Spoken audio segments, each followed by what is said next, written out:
अगर आप मध्य प्रदेश लोक सेवा आयोग की किसी परीक्षा की तैयारी कर रहे होंगे तो आपको पता होगा कि एमपीपीएससी मध्य प्रदेश की सबसे बड़ी संवैधानिक संस्था है जिसके पास बड़ी बड़ी भर्ती परीक्षाएं कराने की जिम्मेदारी है। लेकिन आलम यह है कि इतनी बड़ी संवैधानिक संस्था की भर्ती परीक्षाओं में जो अयोग्य उम्मीदवार हैं वो योग्य या फिर यूं कहें कि एलिजिबल कैंडिडेट्स का हक छीन लेते हैं। अब आप ये सोचेंगे कि ऐसा कैसे हो सकता है, लेकिन ये बिल्कुल सच है।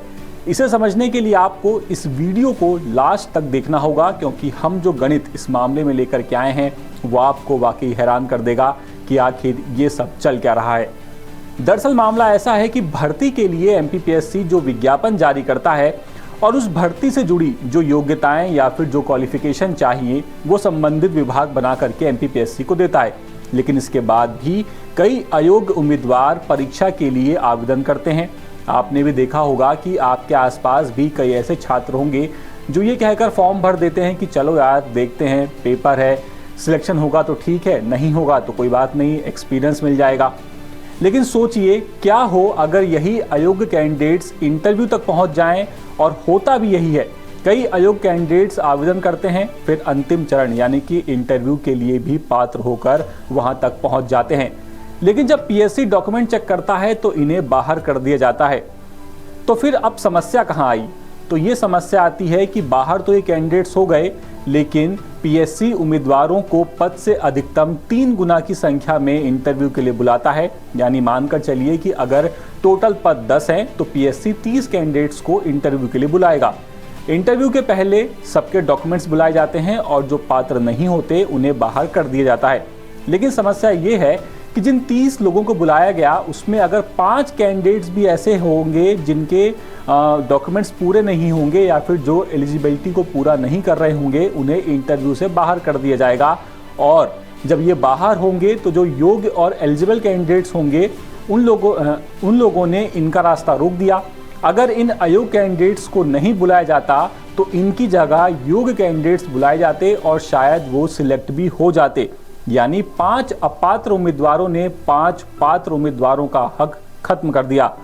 और हक इसलिए खत्म हुआ क्योंकि पीएससी ने नियम में ये तो लिखा है कि 3 गुना अभ्यर्थी बुलाए जाएंगे, लेकिन आयोग के नियम में ऐसा नहीं है कि अपात्र उम्मीदवारों को हटाने के बाद फिर से 3 गुना की गणना की जाएगी। यानी फिर से जो 5 उम्मीदवारों को बुलाया जाएगा जिनकी जगह खाली हुई है। और इसकी सबसे बड़ी वजह यह है कि ज़रूरी नहीं है कि फिर जिन उम्मीदवारों को बुलाया जाए उनमें से कोई पात्र या फिर कोई अपात्र ना हो सकता है कि दोबारा जिन 5 लोगों को बुलाया गया उनमें से 3 फिर अपात्र निकल जाएं। ऐसे में आयोग के सामने सबसे बड़ी चुनौती यह है कि वो कब तक डॉक्यूमेंट वेरिफिकेशन करता रहेगा। ऐसे तो कभी कोई भर्ती पूरी होगी ही नहीं। अब ये मुद्दा शुरू कैसे हुआ इसकी बात करते हैं। दरअसल हाल ही में आयोग ने राजनीति विज्ञान विषय के असिस्टेंट प्रोफेसर भर्ती 2022 के लिए इंटरव्यू शुरू किए। इसमें 118 पदों के लिए बुलाए गए उम्मीदवारों में 21 उम्मीदवारों के डॉक्यूमेंट्स ठीक नहीं थे, या यूं कहें कि डॉक्यूमेंट्स उस भर्ती के हिसाब से पूरे नहीं थे, इसीलिए उन्हें बाहर कर दिया गया। अब कायदे से फिर योग्य 21 उम्मीदवारों को इंटरव्यू का मौका मिलना चाहिए था, लेकिन वो नहीं मिला क्योंकि अपात्र उम्मीदवारों ने वो रास्ता ब्लॉक कर दिया। इसी तरह खनिज अधिकारी के 5 पदों की भर्ती में 2 उम्मीदवार अपात्र निकले। प्रोग्रामर भर्ती के 1 पद के लिए 23 अयोग्य उम्मीदवार निकले, जबकि रेडियोलॉजी विशेषज्ञ में भी 1 उम्मीदवार अयोग्य निकला। अब आप सोच रहे होंगे कि समस्या का हल तो यही है कि मध्य प्रदेश लोक सेवा आयोग आवेदन के वक्त ही डॉक्यूमेंट्स चेक कर ले। तो अब जरा आयोग की मजबूरी भी सुन लीजिए। आयोग की सबसे बड़ी समस्या ये है कि वो इंटरव्यू के पहले डॉक्यूमेंट वेरिफिकेशन नहीं कर सकता, क्योंकि उसका कहना है कि हजारों लाखों की संख्या में आवेदन होते हैं। जैसे असिस्टेंट प्रोफेसर भर्ती 2024 में ही 70,000 उम्मीदवारों ने आवेदन दिया था। ऐसे में इतना सिस्टम और इतना रिसोर्स, इतना मैन पावर नहीं है कि डॉक्यूमेंट्स को जांचा जा सके।